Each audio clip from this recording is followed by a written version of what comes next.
Dear students, welcome back to my class. In the previous class, we discussed about pronoun and also kinds of pronouns. And now I am going to teach you pronoun. Okay. So in your examination, so these extracts will come. Okay.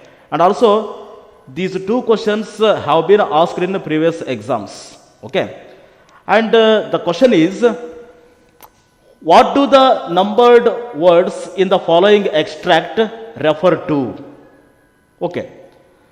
So, dear students, ಇವಾಗಲೇ ನಾವೇನಪ್ಪ ಅಂದ್ರೆ ಈಗ ಪ್ರೊನೌನ್ಸನ್ನು ಅಧ್ಯಯನ ಮಾಡಿದ್ದೀವಿ, ಪ್ರೊನೌನ್ಸ್ಗಳ ವಿಧಗಳನ್ನು ಅಧ್ಯಯನ ಮಾಡಿದ್ದೀವಿ. And also ಏನಪ್ಪ ಅಂದರೆ ಇವಾಗ ನಿಮ್ಮ ಎಕ್ಸಾಮಿನೇಷನ್ಗೆ ಈ ಪ್ರೊನೌನ್ಸ್ಗಳನ್ನು ಯಾವ ರೀತಿ ಕೇಳ್ತಾರೆ ಅನ್ನೋದನ್ನು ಇವತ್ತೇನಪ್ಪ ಡಿಸ್ಕಸ್ ಮಾಡೋಣ.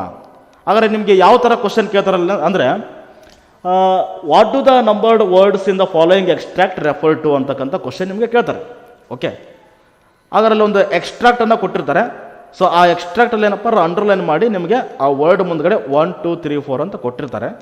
ಸೊ ಅವುಗಳನ್ನು ಯಾವುದಕ್ಕೆ ರೆಫರ್ ಮಾಡಿದ್ದಾರೆ ಅನ್ನೋದನ್ನು ನೀವು ಬರಿಬೇಕು.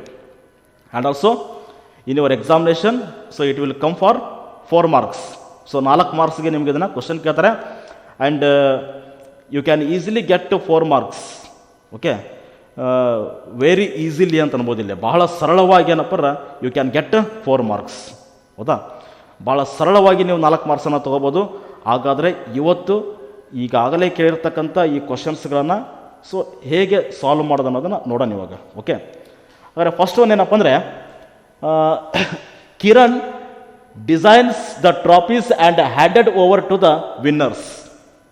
ಅದರಲ್ಲಿ ಕಿರಣ್ ಅಂತಕ್ಕಂಥ ಒಬ್ಬ ವ್ಯಕ್ತಿ ಇರ್ತಾನೆ, ಅವನೇನಪ್ಪ ಅಂದರೆ ಅವ್ನು ಟ್ರಾಫೀಸ್ಗಳನ್ನು ಮಾಡ್ತಾ ಇರ್ತಾನೆ. So trophies means a cup or other ornament ಅಂತ ಅಂತೀವಲ್ಲ ನಾವು, ಒಂದು ಶೀಲ್ಡ್. ಸೊ ಈ ಥರದ ಶೀಲ್ಡ್ಗಳನ್ನು ಮಾಡಿ ಅವನು ವಿನ್ನರ್ಸ್ಗೆ ಅದನ್ನು ಪ್ರೆಸೆಂಟ್ ಮಾಡ್ತಾ ಇರ್ತಾನೆ. ಸೊ ಹೇಗೆ ಪ್ರೆಸೆಂಟ್ ಮಾಡ್ತಾನಪ್ಪ ಅಂದರೆ these are presented to them. So ವಿನ್ನರ್ಸ್ಗಳಿಗೆ ಅವು ಏನಪ್ಪ ಅಂದ್ರೆ ಪ್ರೆಸೆಂಟನ್ನು ಮಾಡ್ತಾ ಇದ್ದ ವಿತ್ ಎ ಗ್ರ್ಯಾಂಡ್ ಸೆರ್ಮನಿ. ಒಂದು ಒಳ್ಳೆಯ ಫಂಕ್ಷನನ್ನು ಮಾಡುವುದರ ಮೂಲಕ ಆ ವಿನ್ನರ್ಗಳಿಗೆ ಆ ಟ್ರಾಫೀಸನ್ನು ಪ್ರೆಸೆಂಟ್ ಮಾಡ್ತಾ ಇದ್ದ. And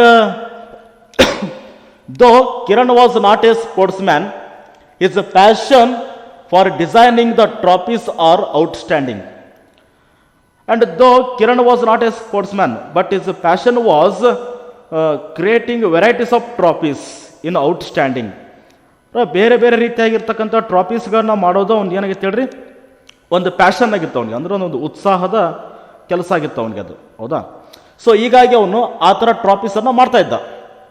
and also he has his workshop in West Bengal where he has been living since childhood. ಅಂದ್ರೆ he has his own shop in West Bengal and also he has been living there in West Bengal since childhood.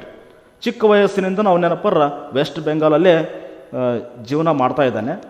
And also ಏನಪ್ಪರ West ಬೆಂಗಾಲಲ್ಲಿ ಅವನದೇ ಆಗಿರ್ತಕ್ಕಂಥ ಒಂದು shop ಇದೆ. So this is what extract. ಆದರೆ ಈ ಒಂದು ಎಕ್ಸ್ಟ್ರಾಕ್ಟಲ್ಲಿ ನಾವು ಗಮನಿಸಬೇಕಾದದ್ದು ಏನಪ್ಪ ಅಂದರೆ, ಸೊ ಹಿಯರ್ ದೀಸ್ ಇದನ್ನು ಯಾವುದಕ್ಕೆ ರೆಫರ್ ಮಾಡಲಾಗಿದೆ. So 1 number and then 2 them. So here them ಅನ್ನು ಯಾವುದಕ್ಕೆ ರೆಫರ್ ಮಾಡಲಾಗಿದೆ. And then is. So here is refers to. And then next where. So ವೇರನ್ನು ಸೊ ಯಾವುದಕ್ಕೆ ರೆಫರ್ ಮಾಡಲಾಗಿದೆ. ಸೊ ವೇರ್ ರೆಫರ್ಸ್ ಟು ಅಂತ ಹೇಳಿ ಕೇಳ್ತಾರೆ. ಸೊ ಹಾಗಾದರೆ ಸೊ ಒನ್ಸ್ ಅಗೇನ್ ನಾವು ಇವಾಗ ನೋಡೋಣ ಇದನ್ನು.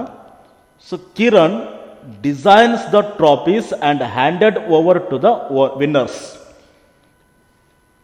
These are presented to them ಅಂತಿದೆ ಅಲ್ಲಿ. ಹಾಗಾದರೆ ಕಿರಣ್ ಟ್ರಾಫೀಸ್ಗಳನ್ನು ಏನಪ್ಪ ಡಿಸೈನ್ ಮಾಡ್ತಾ ಇದ್ದ. ಆ್ಯಂಡ್ ಆಲ್ಸೋ ಏನಪ್ಪ ಅಂದರೆ these are presented to them ಅಂದರೆ ಇಲ್ಲೇ ಇವುಗಳನ್ನು ಅವರಿಗೆ ಕೊಡಲಾಗುತ್ತಿತ್ತು. ಹೌದಾ, these are presented to them, ಇವುಗಳನ್ನು ಅವರಿಗೆ ಕೊಡಲಾಗುತ್ತಿತ್ತು ಅಂತಾಗುತ್ತೆ. ಸೊ ಹಾಗಾದರೆ ಇವುಗಳನ್ನು ಅಂದರೆ ಏನು, ದೀಸನ್ನು ನಾವಿಲ್ಲಿ ಯಾವುದಕ್ಕೆ ರೆಫರ್ ಮಾಡ್ತಾ ಇದ್ದೀವಿ. So these refers to trophies. ಹೌದಾ, ಈ ಟ್ರಾಫೀಸ್ಗಳನ್ನು ಅವರಿಗೆ ಹೌದಾ ಕೊಡಲಾಗುತ್ತಿತ್ತು. Are presented to them. So ಹಾಗಾದರೆ so first one these. Refers to trophies ಅಂತ ಬರಿಬೇಕು ನಾವಿಲ್ಲ. ಹಾಗಾದ್ರೆ ಇಷ್ಟು ನೀವು ಟ್ರಾಪೀಸ್ ಅಂತ ಬರೆದ್ರೆ so you will get 1 mark. So ನಿಮ್ಗೇನಾದಲ್ಲಿ 1 ಮಾರ್ಕ್ ಸಿಗುತ್ತೆ ನಿಮಗೆ. ಆ್ಯಂಡ್ ನೆಕ್ಸ್ಟ್ ಒಂದು ಪಾಯಿಂಟ್ ಯಾವುದಿದೆ ಇಲ್ಲೇ, ದಮ್. ಹೌದಾ? So these are presented to them, ಅವರಿಗೆ. ಸೊ ಇಲ್ಲಿ ಅವರಿಗೆ ಅಂದ್ರೆ ಯಾರು? ವಿನ್ನರ್ಸ್. ಯಾರು ಹೇಳ್ರಿ? Winners. So here them refers to winners. ಹೌದಾ? ಆ್ಯಂಡ್ ದೆನ್ ಥರ್ಡ್ ಒನ್ ನೋಡಿ ಇವಾಗ, with a grand ceremony though Kiran was not a sportsman, his passion, ಅವನ. So his passion. ಸೊ ಇಲ್ಲಿ ಇಜ್ ಅಂದ್ರೆ ಕಿರಣ್. ಹೌದಾ?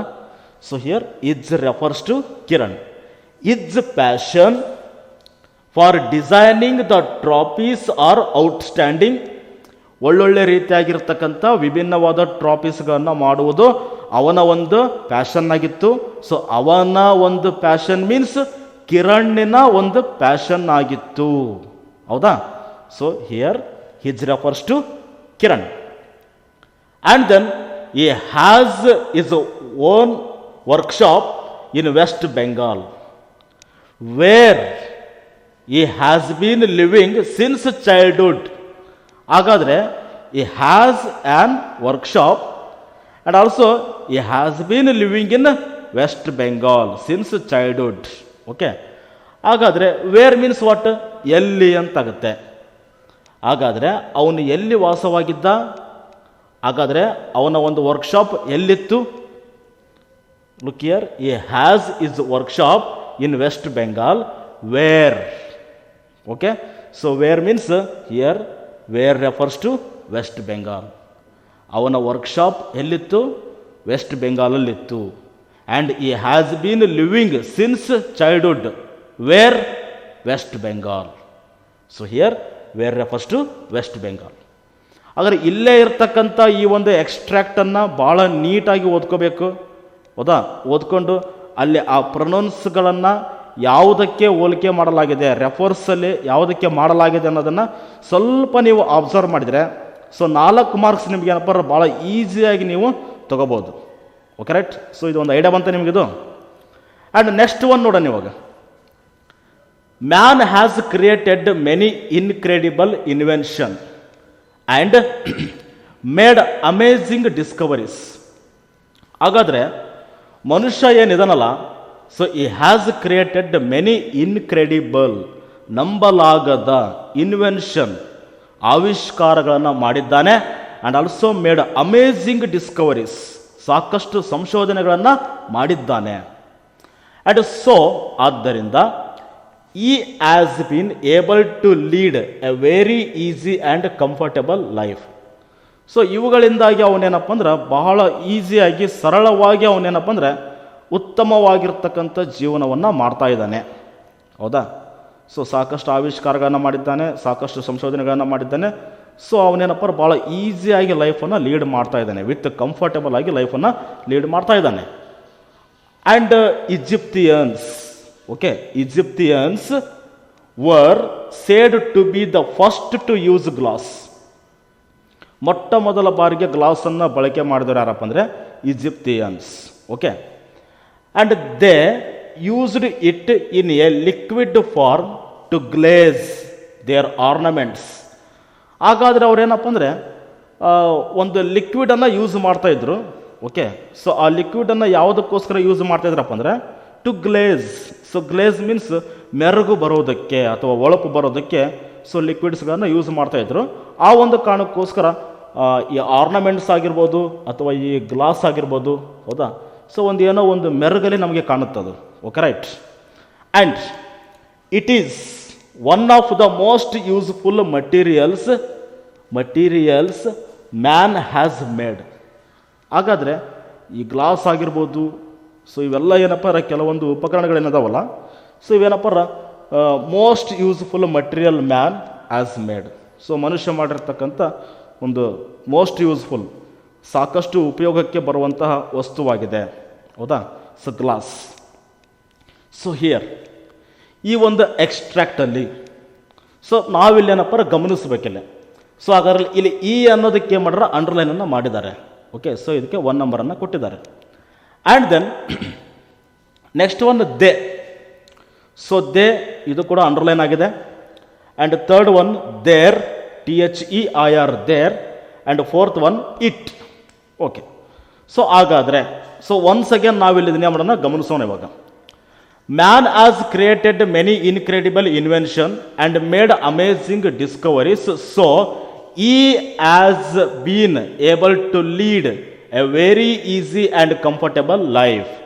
ಸೊ ಹಾಗಾದರೆ he refers to man. He refers to man. Okay, so here he refers to man ಅಂತ ನಾವಿಲ್ಲಿ ಬರಿಬೇಕು. And second one ಬಂದು ಏನಪ್ಪ ಅಂದರೆ ಇವಾಗ Egyptians were said to be the first to use glass. They, okay, so they used it in a liquid form to glaze. ಹಾಗಾದರೆ ಅವರು ಅಂತ ಬಂತಿಲ್ಲ, ದೇ ಅಂದ್ರೇನು ಅವರು. They used it in a liquid form. ಅವರು ಏನಪ್ಪ ಅದನ್ನು ಬಳಸ್ತಾ ಇದ್ರು, ಒಂದು ಲಿಕ್ವಿಡಲ್ಲಿ ಏನಪ್ಪ ಅದನ್ನು ಬಳಸ್ತಾ ಇದ್ರು. ಸೊ ಲಿಕ್ವಿಡನ್ನು ಯಾಕೆ ಬಳಸ್ತಾ ಇದ್ರು? ಟು ಗ್ಲೇಸ್, ಮೆರುಗು ಬರೋದಕ್ಕೆ ಬಳಸ್ತಾ ಇದ್ರು. ಹಾಗಾದ್ರೆ ಹಿಯರ್ ದೇ ರೆಫರ್ಸ್ ಟು ಅವರು ಅಂದರೆ ಇಲ್ಲಿ ಯಾರಿಲ್ಲ? ಈಜಿಪ್ತಿಯನ್ಸ್. ಓಕೆ, ಸೊ ಕೆಳಗಡೆ ಏನಪ್ಪ ಅಂದ್ರೆ ದೇ ರೆಫರ್ಸ್ ಟು ಈಜಿಪ್ತಿಯನ್ಸ್. ಹೌದಾ?